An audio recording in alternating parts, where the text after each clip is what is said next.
KKN Mandiri Undip 2021 dengan tema pemberdayaan masyarakat di tengah pandemi COVID-19 berbasis SDGs.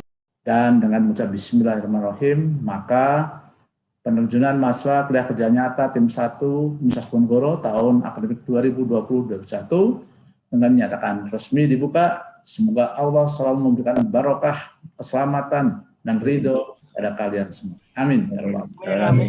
Amin. Universitas Diponegoro merupakan salah satu universitas yang menerapkan Tridharma Perguruan Tinggi.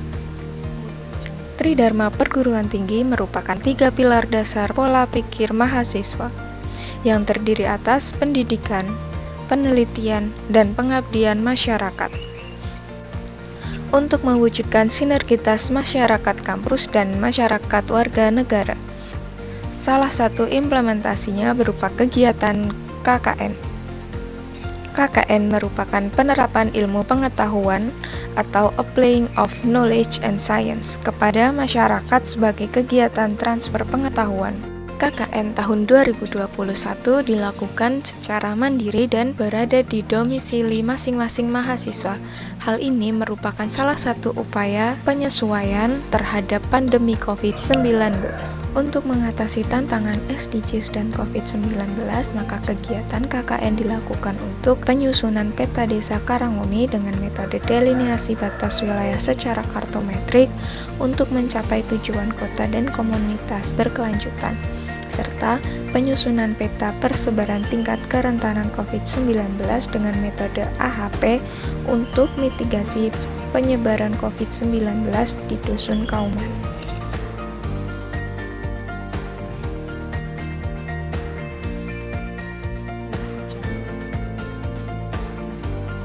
Semangat No One Left Behind SDGs mengisyaratkan bahwa tidak boleh ada suatu daerah yang tertinggal. Salah satunya dalam hal kemudahan akses informasi, akses lokasi, dan profil suatu wilayah.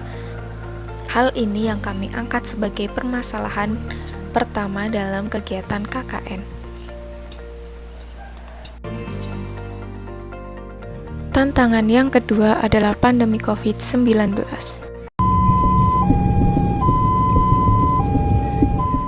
Pandemi di Indonesia semakin mengkhawatirkan. Kasus positif terus naik, rumah sakit semakin penuh, korban meninggal terus bertambah, dan orang-orang makin tak peduli dengan protokol kesehatan. Kondisi ini juga diperparah dengan kebijakan pemerintah yang ambigu mengurangi tingkat penularan wabah. Mari kita lihat kondisi setelah libur Natal dan Tahun Baru. Selama 3 hari berturut-turut, kasus positif harian COVID-19 mencapai rekor tertinggi sejak kasus pertama diumumkan. Dan temuan itu bukanlah lonjakan pertama kasus positif di tanah air. Pada Juni 2020, saat pemerintah tak mengatakan larangan mudik, peningkatan kasus harian dan kumulatif mingguan naik sekitar 69 hingga 93%. Kejadian ini kembali terulang saat libur hari kemerdekaan. Peningkatan kasus harian dan kumulatif mingguan naik sekitar 55 hingga 118%. Sementara pada libur akhir Oktober, peningkatan kasus positif juga naik dari 17 sampai 22%. Imbasnya, lonjakan pergerakan orang ke tempat-tempat wisata meningkat. Dari 700.815 orang sebelum libur Natal dan Tahun Baru, menjadi 1.181.508 orang. Euforia liburan ini bertambah pada kasus aktif COVID-19. Begitu pula dengan total angka kematian yang terus meningkat. Kasus yang seringkali terjadi di kita ya, akibat mobilisasi massa yang besar, baik itu libur panjang, kemudian juga demonstrasi ataupun pilkada, itu semua sangat signifikan, terbukti secara ilmiah dan terlihat secara nyata meningkatkan kasus. Baik itu kasus harian, kasus kematian, maupun perburukan situasi pandemi, bahkan pada level global maupun di Indonesia. Kini setelah libur panjang usai, rumah sakit kelimpungan menerima pasien. Tenaga kesehatan kewalahan, dan orang-orang berteriak meminta pertolongan. Sistem kesehatan di berbagai daerah nyaris di ujung tanduk. dan pemerintah baru menarik rem setengah darurat dengan membatasi pergerakan orang di wilayah Pulau Jawa dan Bali setelah liburan berlalu. Kondisi ini setidaknya diakui Menteri Kesehatan Budi Gunadi Sadikin. Ia terdampak dari keangkuhan pendahulunya, Terawan Agus Putra. Adalah masalah urgent ya, saya mau beresin yang kenaikan pasca Nataru ini kan, karena ini urusannya sama nyawa pasien juga nyawa nakes. Jadi aku taruh waktuku lebih banyak ke sana di 2 minggu pertama. Tapi saya tahu itu short term dan mepet gitu ya.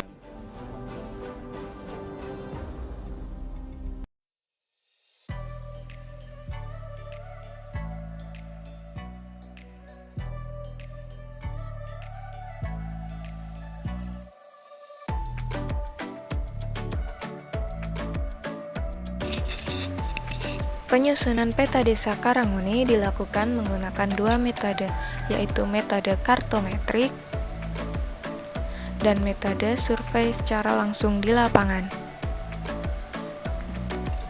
Survei dilakukan untuk pengumpulan data tutupan lahan, penggunaan lahan, serta potensi wilayah. Desa Karanguni merupakan salah satu desa di Kecamatan Weru, Kabupaten Sukoharjo yang didominasi dengan penggunaan lahan berupa pertanian.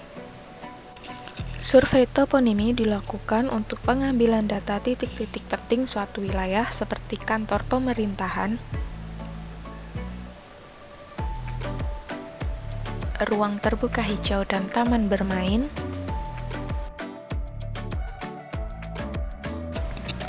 sarana ibadah dan keagamaan, sarana pendidikan yang berupa sekolah, lapangan olahraga, dan sarana pendidikan lain.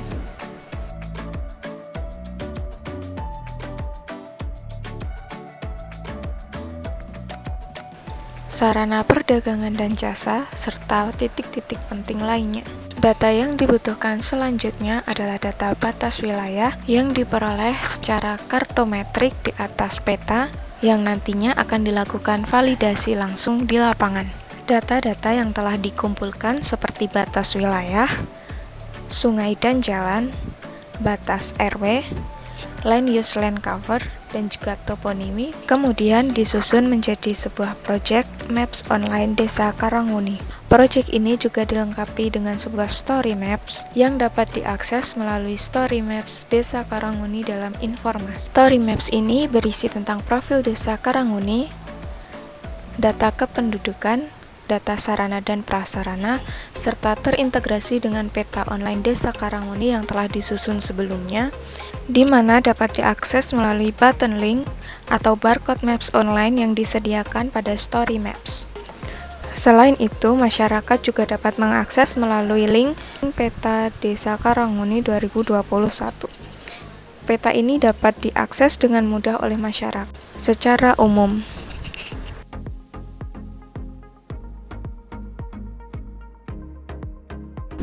Dengan penyusunan peta bertujuan untuk memberikan kemudahan dalam akses informasi desa, akses lokasi, akses profil, dan potensi desa.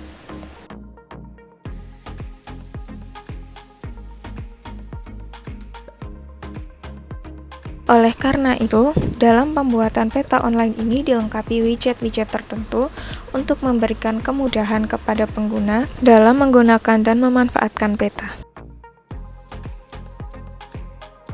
Publikasi merupakan salah satu bentuk branding atau penyebaran informasi tentang proyek yang telah dibuat. Hal ini memiliki maksud agar proyek peta yang telah dibuat dapat digunakan oleh masyarakat secara umum dan tujuan pembuatan peta dapat tersampaikan dengan baik. Salah satu upaya pencegahan penyebaran COVID-19 di Dusun Kauman, RW 1, Kelurahan Karanguni dapat dilakukan dengan penyusunan peta persebaran tingkat kerentanan COVID-19.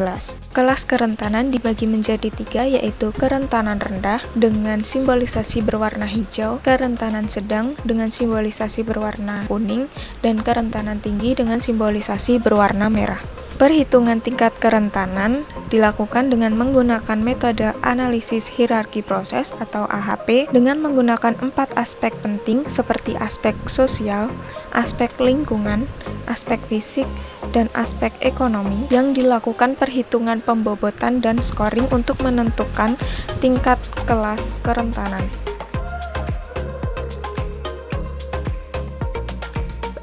Peta ini disusun untuk memberikan peringatan melalui prediksi tingkat kerentanan terpapar COVID-19 dalam skala rumah tangga.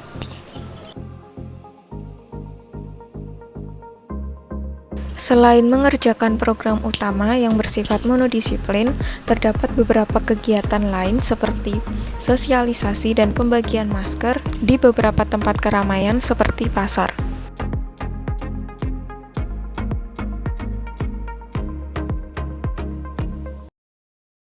Dari kegiatan tersebut ditemukan beberapa fakta seperti masih terdapat beberapa masyarakat yang pergi ke tempat keramaian tidak memakai masker.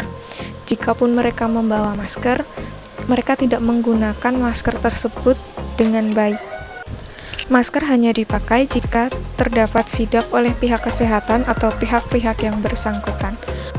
Oleh karena itu, perlu dilakukan pengawasan dan sosialisasi tentang COVID-19 serta protokol kesehatan yang baik dan benar secara berkala.